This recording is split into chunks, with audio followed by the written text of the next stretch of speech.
Good afternoon. I'd like to welcome you all to the latest installment of Wayne Reese's Summer Learning Blitz. Today we will be focusing on embracing online collaboration, and we are so glad that you came to collaborate with us today. I'd like to take just a moment and introduce my colleagues, Laura Gabrion, Literacy Consultant, and Kaylin Wulan, English Learner Consultant. Laura and Kaylin will be manning the chat today and will be happy to answer any questions that you might have. They will also be sharing resources and ideas through the chat, all of which will be shared with you afterwards.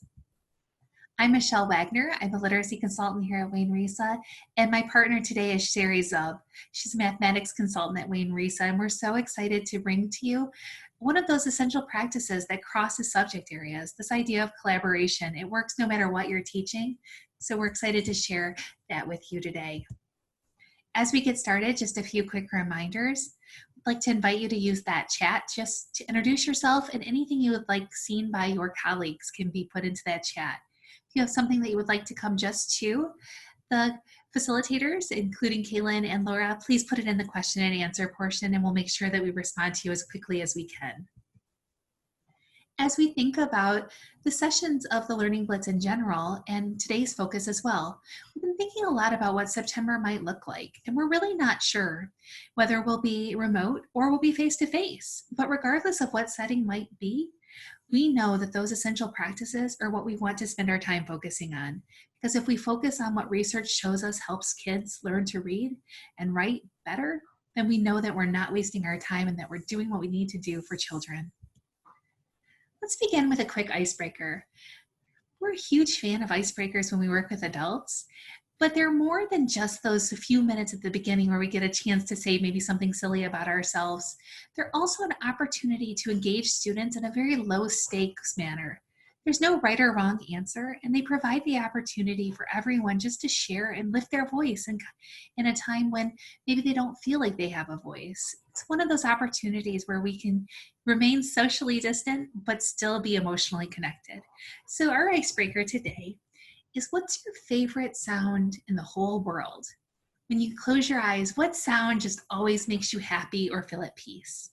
In just a moment, we're going to take some time to break into breakout rooms and just have this quick discussion. And I would encourage you to listen to your colleagues and find out connections. Breakout rooms? We are all back. Welcome back, everyone. Wonderful, thank you. So if you feel so inclined and you would love to share your favorite sound or a sound that you found interesting that somebody in your small group shared, please feel free to unmute yourself and go ahead and share a couple of those. And we'll go ahead and give you some wait time so you can be brave enough to unmute and start sharing the favorite sound. I'm Brandy Young. I'm a kindergarten teacher. I think most of our group, or a few of us, said baby laughter was a nice sound to hear. That is a great one, no doubt. Anybody else want to share their favorite sound in the world? Okay, I'll go. In our group, we had a couple people who talked about water and nature and lawnmowers. Great group. Lawnmowers, yes. As long as it's not too early in the morning, I like to hear that too. All right, everybody, thank you for sharing your favorite sound in the world. Mine is the opening of a Diet Coke. Fizzing. I absolutely love that.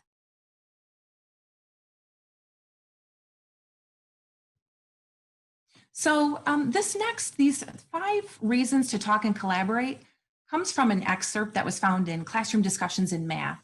And I really want to point this out, that even though this is about math, we know that this holds true for every subject. Kids need to be talking and collaborating.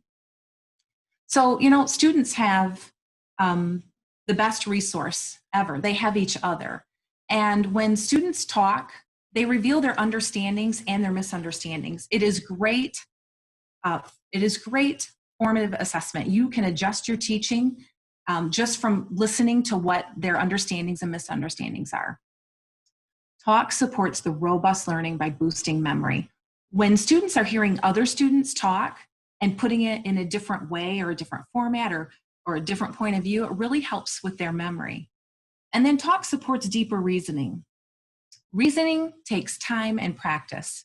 And if the students are able to listen to each other and try to understand and make sense, and given strategic time and planning for the students to develop their skills, this can really help to benefit their understanding when they can learn to reason with regard to their own thinking as well as their peers' thinking. And then talk supports language development. This is perfect for our EL learners or for students who are just trying to develop their own language. When they hear other students' phrases and words and how they put things together, it helps to develop their own language development.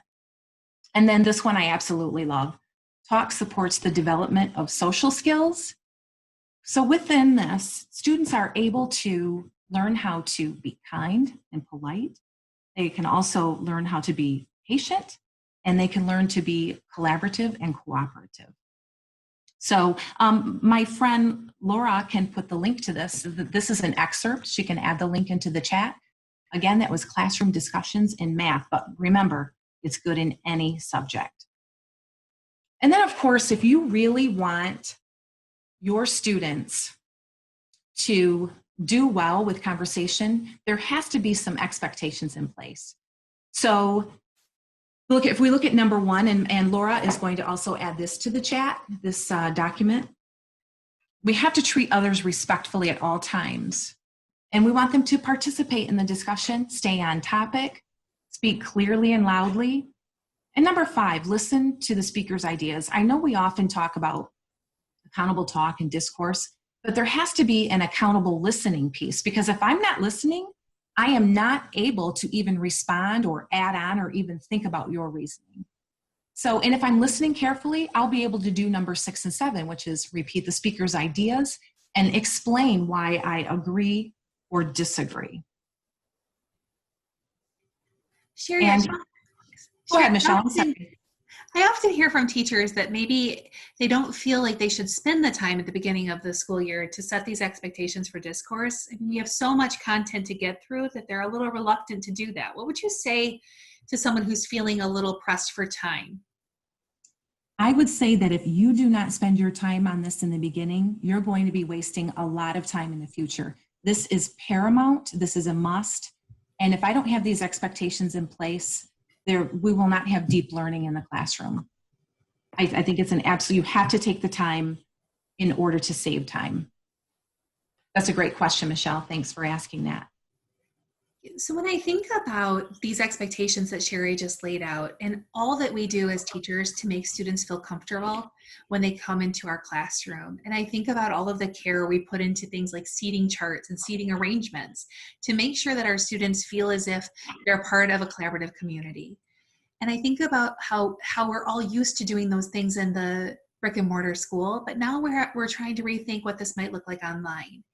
We have the question of, what can we do to make students feel more comfortable collaborating online? I'd just like to give you an opportunity to share some best practices, maybe things you've picked up from other webinars and sessions you've been to recently of how we can make our students feel comfortable online. So if you have an idea, please go ahead and put that in the chat. And while you do that, I'm going to share an idea that I heard today from Ernest Morel. Ernest Morel is a great one who speaks often on literacy and equity. And his idea today that he shared was this idea of virtual backgrounds. And quite frankly, I've never really thought of virtual backgrounds as an equity tool. But when you think about the fact that our students are coming from multiple different socioeconomic backgrounds and different home environments, encouraging every child to use a virtual background takes away the ability for one or more students to feel uncomfortable. So if we all think we're in imagined places, if I have the Disney World castle behind me, or if I might have grass behind me, no one's looking at my house and seeing what they might look at and think of as a palace, or maybe not very nice accommodations. So we're really helping to level that playing field so that all students feel like they have the ability to come in and not be embarrassed of where they may be zooming from. So just an idea to use those virtual backgrounds. Laura, do we have any other ideas that we should lift from the chat? Just the affirmation, please do not require that anyone show their home. Thank you. Yep. And it's one of those pieces where I just hadn't considered it before, but as soon as you hear it, you can't unhear it. So we just want to make sure that all children feel like they can be part of the classroom environment, no matter where they might be joining from. Thank you. Michelle, we had one more additional comment. Setting clear and being consistent with expectations. A consistent daily schedule allows students to complete work on their terms, such as doing things digitally or with pencil and paper. Absolutely. When we think about, thank you, when we think about our youngest learners, how much they crave structure and support, that's a great way just to be consistent in what we're expecting. Thank you for lifting those ideas. Great. Another piece that you may not have considered is this idea of whether or not to mute individuals. So if you think about a setting like this where we have a large number of people coming together, we even heard it on this call where someone might accidentally forget to mute themselves and they don't realize that we can hear the background noise. We want to make sure that there's an understanding when participants join a Zoom session that they might be muted, and it's not the instructor trying to take away someone's voice, but rather to maintain that quiet so that we can hear whosever voice is being lifted at a given time. But we also want to make sure that students know that they're always able to unmute themselves. And if we have a structure in place to do that, where maybe they raise their hand or they use the chat first, we just want to make sure that no student ever feels like we're silencing their voice.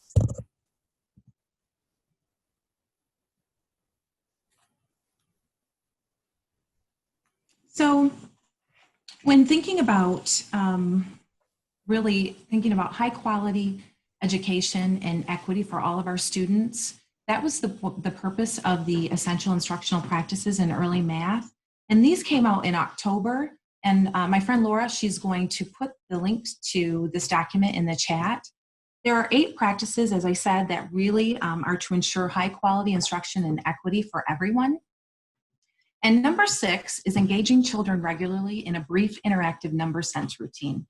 And we thought it would be a great idea to not only have you experience this, but experience the collaboration piece as well. So let's try a number talk together. So I'm going to show a problem shortly, and I want you to think of ways to solve the problem mentally. The note here, the key takeaway is that it is mentally. There is no pencil or paper. You're doing this all mentally. And then when you have an answer, just like the student in the picture, you're going to put your fist to your chest. And if you can think of other ways, just go ahead and add another finger for each way that you can think of. I will collect all possible answers. And then some of you will explain your thinking, and then we'll agree on the correct answer. Michelle, can you? Oh, that's okay. I got it. All right, so here it is, 38 plus 37. I'm going to give you time to think about this. And then I will have a few of you share how you solved 38 plus 37 mentally.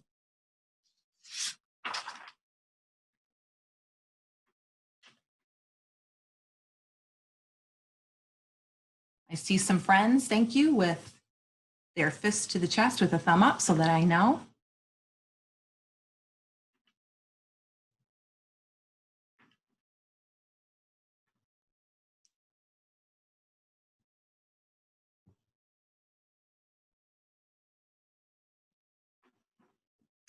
Okay, who would like to unmute and share what they got for 38 plus 37? What is the sum? Who would like to share? I can, if you can hear me. Yes, sir, Joshua, you can go right ahead. So what I did was what I would call make a quick 10. So I took 2 from 37 to add it to 38 and made 40. Okay, Josh, just tell me what you got for your sum first. Oh, I'm sorry. Yeah, gotcha. 75. 75. Okay, did anybody else get a different answer or a same answer? If you could unmute and let me know. Same for you, Ms. Shayna? Okay. Could you go to the next slide for me, Michelle? All right, so what I'm going to do now is I am going to go into a feature within Zoom, and it's a whiteboard, and I'm going to share your thinking on the whiteboard. So I'm going to have Michelle stop sharing, and I am going to share my screen.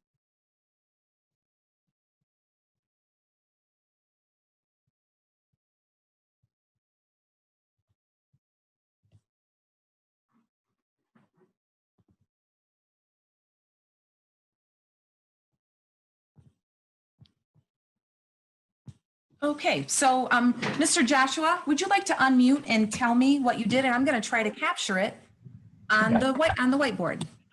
As a small disclaimer, you might hear my children screaming in the background. That's okay.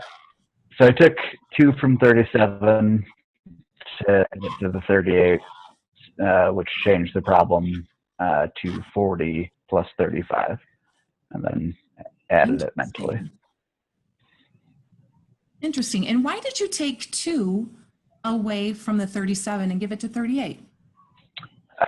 So what I would say in my mind, or at least the way my mind works, and what I would say to my students is whenever a number ends in 0, it makes it much easier to add. So anywhere I can make a 0, I try to do so.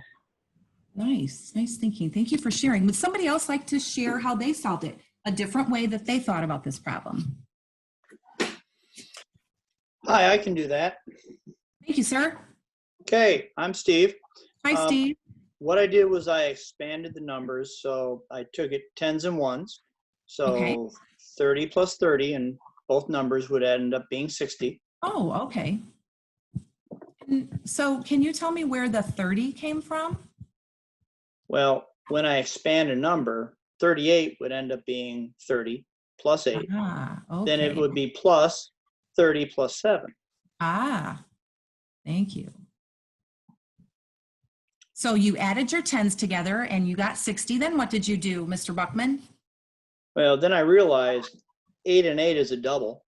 So that'd be 16, but 7 is 1 less. So it'd be 15. 8 and 7 would be 15. So when I put those two together, I get 15 and 60. And I add those numbers together and I come up with 75. Nicely done. Thank you. Thank you. Thank you. So I wonder how Mr. Buckman, what is your first name? It's just Mr. Buckman. No, it's Steve. Steve and Joshua. Can you look at these two and can somebody tell me how their strategies, which strategy works best for you? And if you were going to try a problem like this, which one might you try? Which one would work best for you? And just tell me why.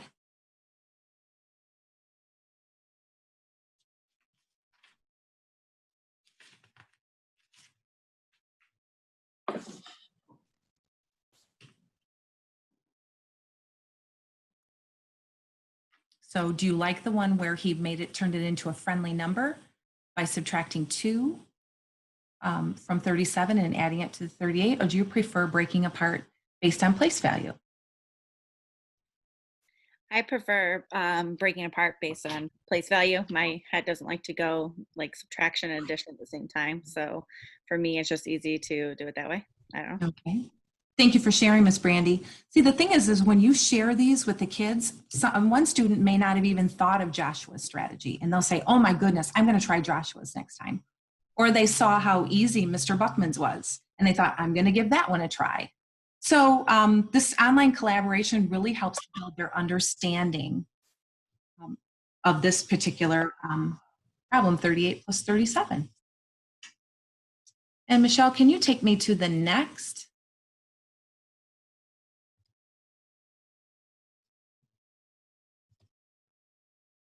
Sorry, I can get in there, Michelle. Sherry, we have some questions too about how to access the whiteboard. Sure. So this screen showcases what it looks like when someone shares a screen within Zoom. So instead of selecting the screen that we wanted to share, Sherry picked the whiteboard feature. And that gave her the ability as the person sharing the screen to write on the whiteboard.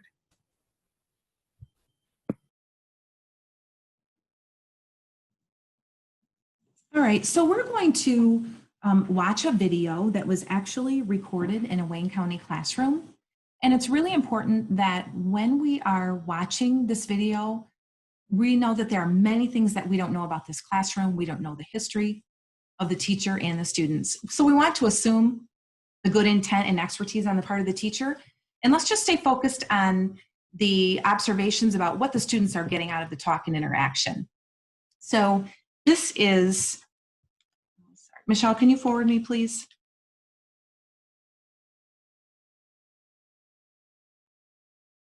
Thank you.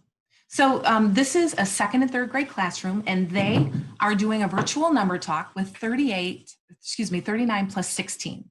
So let's just think about the collaboration piece here that's going on, and then we'll debrief that after this.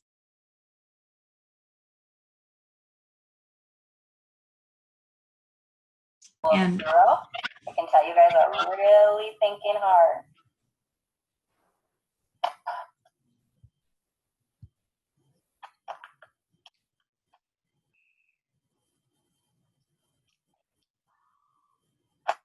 Jaden, did you come up with a sum for 39 plus 16? Yeah. What did you get? I got 55. You got 55?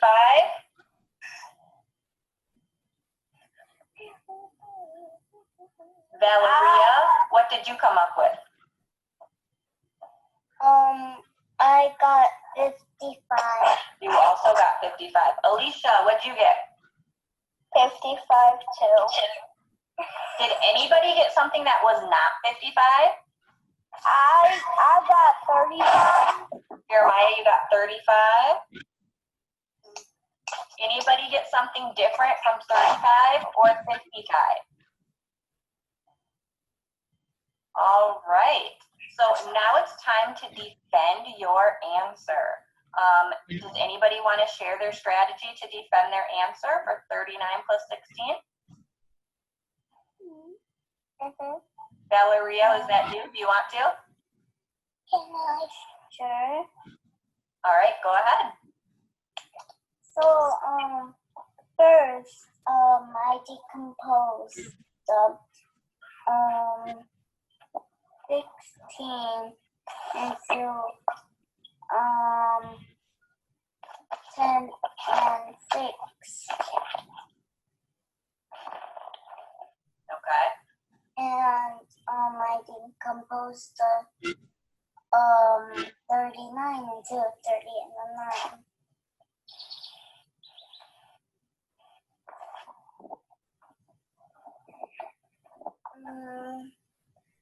I did 9 plus 6.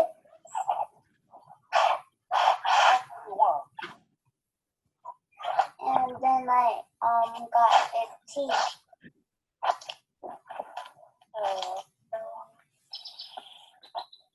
And then I did 30 plus 10. And I got 40. And the last thing I did is I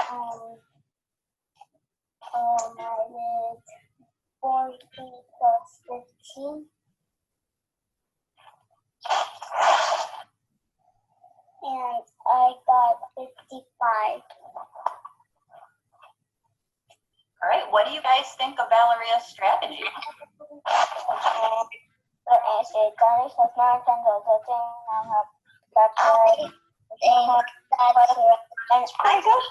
I think that's right.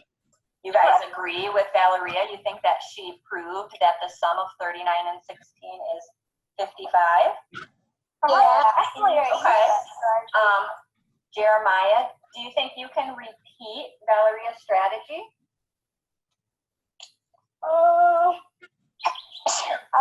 I couldn't really listen. I was trying to find me some short. Can you look right here? Can you see what she did? What did she do to the 39? Hold on.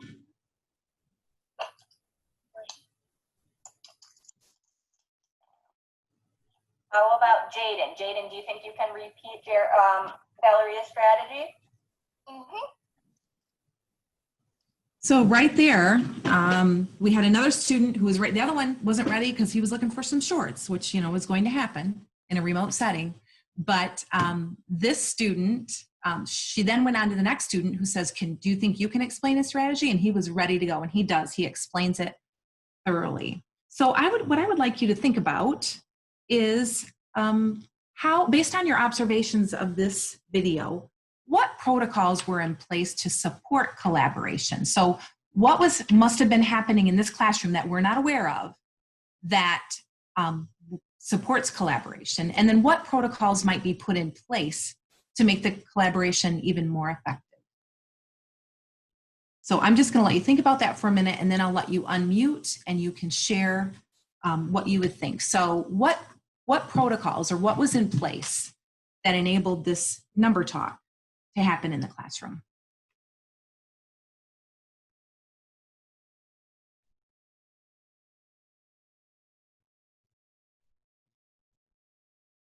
Someone commented that norms were established in the classroom. Yes, absolutely. We need to make sure that those expectations are in place so they know what to do when they're on the Zoom call, and then know the format for what a number talk would look like. Anything else anybody wants to share?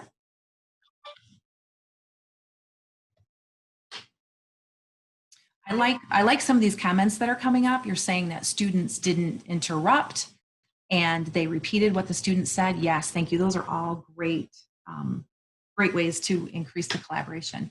What protocols might you put in place? So based on what you saw, what might you put into place?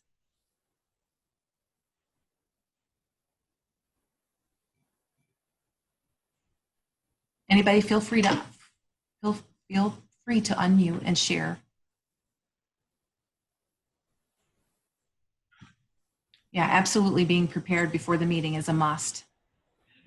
It's hard for me personally to see whiteboard with black lines and crystal clear colors was difficult for me to see. So, you know, using like that Zoom whiteboard feature or like an online whiteboard might be more, you know, beneficial to, so you don't have to pull the left and pull it back for that. Yes. And, you know, lastly, I think what Michelle had mentioned earlier about to mute or not to mute, there was a lot of background noise going on there. So at that point, I would have probably had them mute until they were ready to share. That's probably a protocol that I might have put in place. And then lastly, I'd like to share with you some resources for number talks. And these are written by Sherry Parrish and Dominic. And these are filled, there's about 850, I believe, number talks in each one that are purposely designed for a particular strategy in mind. And not only that, you also get actual classroom footage, videos of number talks in the classroom. So it's a great resource. I would like to share that. So with that, I'm going to hand it over to my friend, Michelle. All right, so I really appreciate the fact that Sherry just went through just an opportunity to create a space for students to have discourse around an academic purpose. And the same is true for literacy. When we think about the literacy essentials, we know that good practice is to put students in flexible groups. And I think about what Dr. Nell Duke shared recently, and that there's not a lot of research in small group instruction online yet, because we've just kind of entered into this new realm of remote teaching. But what we can say anecdotally, with a lot of certainty, is that small groups are easier to manage in a Zoom setting than a large group. And we know that even from today, if you've ever had a Zoom meeting where 2 or 3 people are together, everything seems to go right and there are no tech issues. But the moment you have 40 or 50, or even a classroom size of just 20 to 30, it becomes more difficult. So we want to make sure that we're maximizing our use of small group instruction, and that we're also making sure that those groups are flexible. We want to make sure that students have an opportunity to engage with lots of different classmates during the school year and even during the day. So remember, diverse groupings allow for diverse conversations. I often say that if your group is laminated, it is not flexible. So I'd much rather have a group written on a Post-it note and pencil than laminated and looking very beautiful on my bulletin board, because we want those groups to change all the time. And we know that if discourse is important, we're going to see discourse opportunities in our classroom. We're going to make it happen, whether it's remote instruction or face-to-face, if we believe that discourse is important, then we are going to make time for that to happen. I also want to lift from the 4 or 5 literacy essentials that we want to give our students not just the opportunity to work in small groups, but to collaborate around reading and writing opportunities. Just like Sherry gave students an opportunity to collaborate around mathematics, we want to make sure that they're having chances to collaborate around what they're reading and what they're writing. One of the easiest ways to do this in remote settings is through the use of small groups. So if you think about small group instruction in a Zoom, if you're paying for the license of Zoom, you have the opportunity to use breakout rooms. It's super convenient and nice to be able to group students quickly and easily and to repurpose what group they might be in. But I do want to warn you that if you're using Zoom, you won't be able to, as the instructor, be a part of every single group at the same time. So you may want to talk with your tech department just to make sure that that acceptable use form that your students sign, that contract that families get at the beginning of the year, is updated to reflect that, because you want to make sure parents know that if they hear anything that concerns them, that they should let you know, because you're not always able to hear every single conversation. So you just want to make sure that you're being transparent with families about that. If you're using something like Google Meet actually allows you to start multiple Google Meets at once. So you can use different browsers, and then you can arrange your screen so that you can see multiple tabs at once, which is very nice, because then if you can deal with a cacophony of sounds, you'll be able to keep track of what's happening in each group. So it's a little bit easier to keep tabs that way.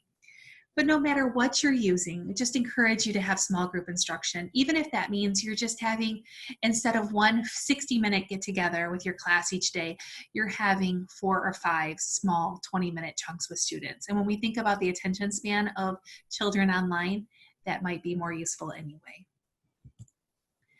Another way to really get students in a collaborative space is this idea of a collaborative presentation.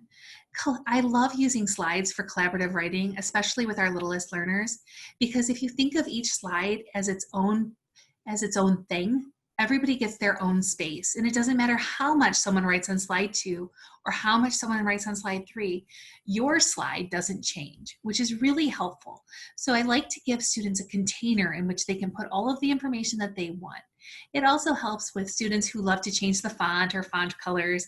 When you do that in a Google Doc, that changes it for everyone. But this is very convenient in terms of giving students control over their one container, their one piece. One thing that I used to do quite a bit when I used collaborative slide decks was to make my students, they were numbered. So just like in my classroom where Abigail Adams, her mailbox was always number 1.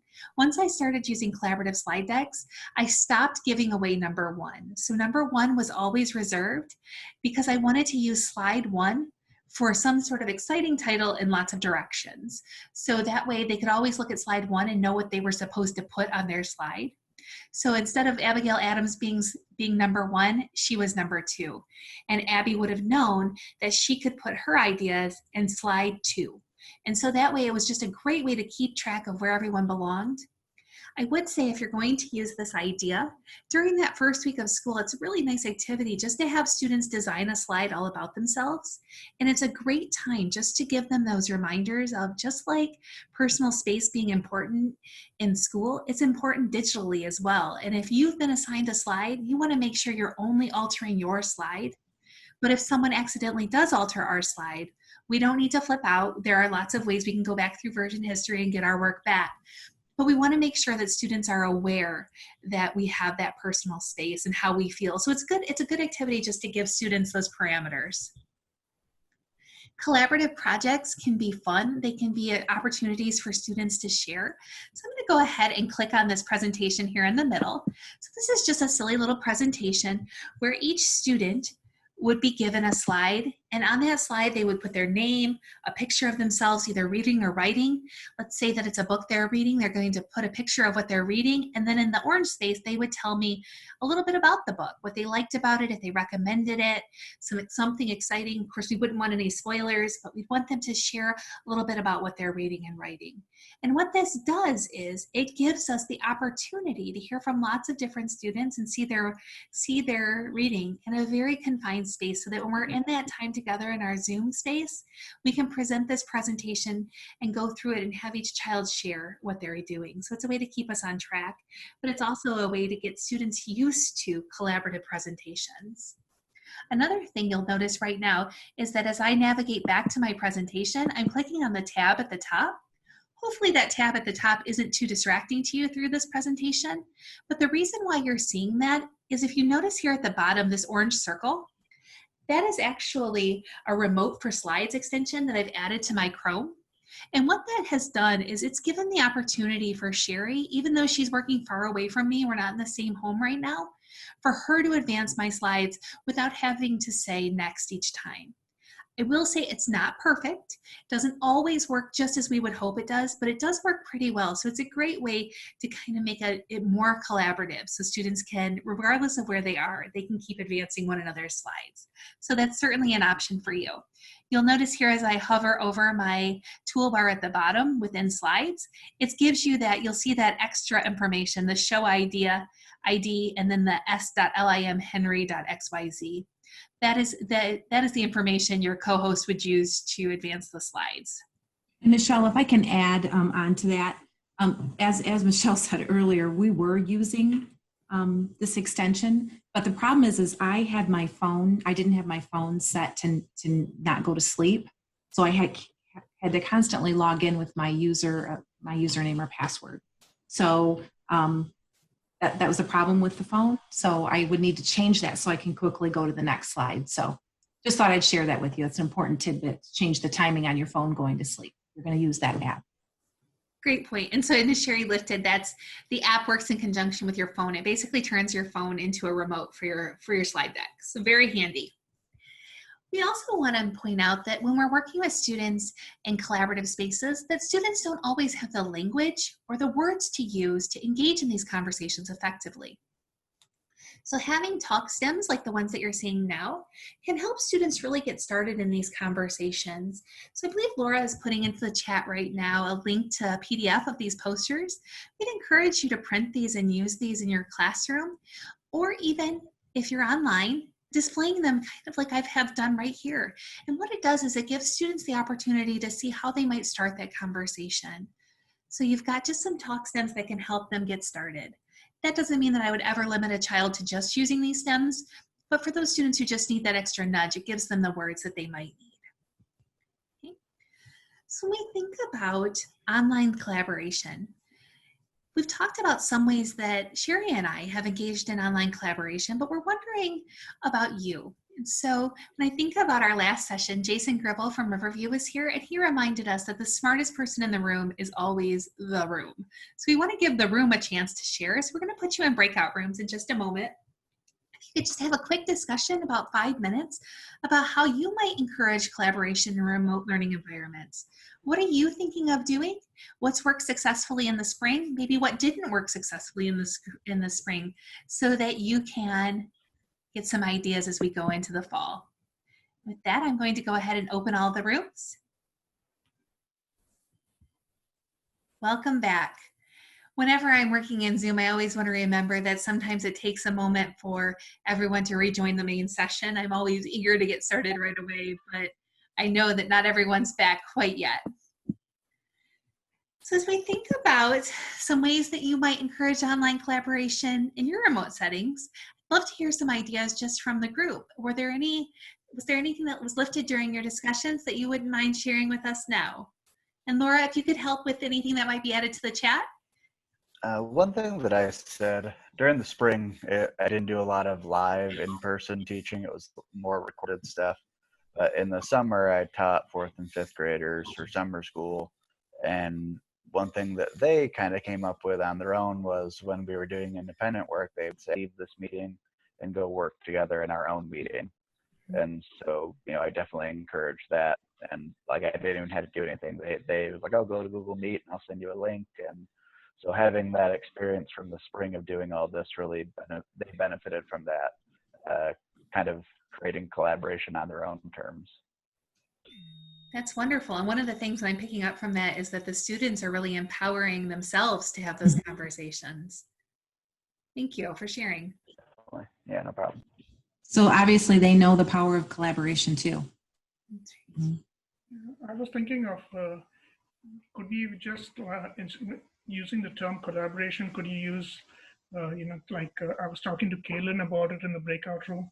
Like, can we have dialogue, discussion, collaboration all mean the same thing, or is it something different? Do you feel that,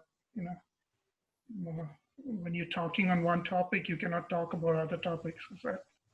Is that how it works, or? I think that's a great question. And I think it's all in the way you phrase it.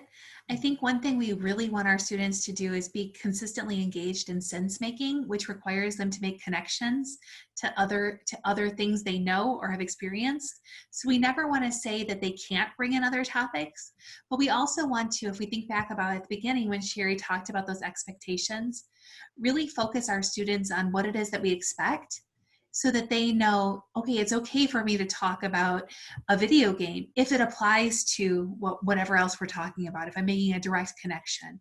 What would not be okay is to just talk about the video game and best scores when it has nothing to do with the task at hand. So I think it's all in the way you phrase it.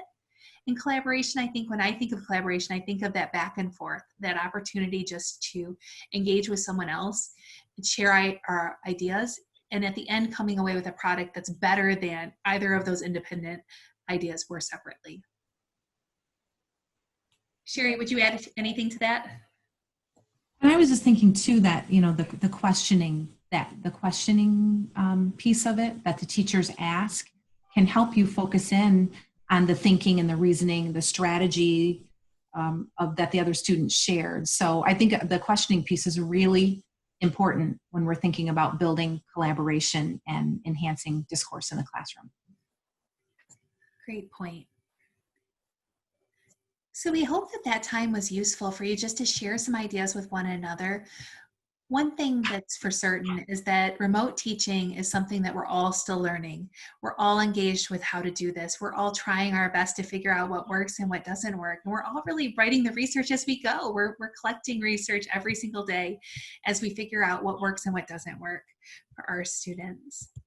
So as we just go back to those literacy essentials and now the math essentials as well, and how important it is to make sure that those essentials are embedded no matter what we're doing or where we're doing it, that we're really focusing on what we know research shows works. So as we keep playing around with modality and what might work best for our students in this time, we just want to make sure that we're leveraging those practices.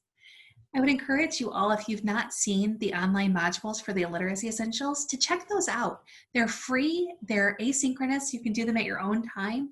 One thing that I like to do is I like to log in and do them and stop and go back and forth just to remind myself of all the good information that's there. So I highly encourage you to visit those at literacyessentials.org. We would also like to ask that you give us a little feedback on our session today. We're asking that you do this because this is a new way to present professional development at Wayne Risa, and we're trying to gather information from all of you of if it's effective, and if so, what pieces are effective and what might we need to work on. So we're constantly going back to the drawing board and adapting and making changes and trying to do better, because our job at Wayne Risa is to serve all of you, and we want to do that in a way that works for you. So we'd really like feedback on whether or not this was a good time for you, whether or not you like the consistency of it being every day during the month of August, or what worked and what didn't work. We'd just love your feedback. So to get there, I know that Laura's putting a direct link in the chat, but you can also click on tinyurl.com/blitzrisa. Type that into your browser. I like to use tiny URLs because they're not case sensitive, and if you're working with little learners, that's a very important thing. So tinyurl.com/blitzrisa, or you can follow the QR code. As you do that, I just once again want to thank my colleagues, Laura Gabrion and Kaylin Mulatin, for joining us today and handling all of those chat questions. Yes. I know they're putting in resources as we go. And also a huge shout out to my colleague, Sherry. So Sherry is a great resource for all things mathematics and with a lot of experience teaching elementary education. So she's one of my go-to on just about anything. So if Thank you, Michelle. Appreciate it. Sure. And if you need us, please reach out. We'd love to connect with you offline. So thank you all for coming. And this is the part of our session where we would like to invite any of those who are considering maybe presenting this type of information in your own context, maybe leading professional development in your own building or school, and you'd like access to some of the resources that we use or that we might use if we had a little bit longer time. We'd love for you to stay on and ask any questions you might have or share any ideas with us. So if you'd like to stay on, please do so. If not, we again would like to thank you for coming. Please give us the feedback in that form and have a great day.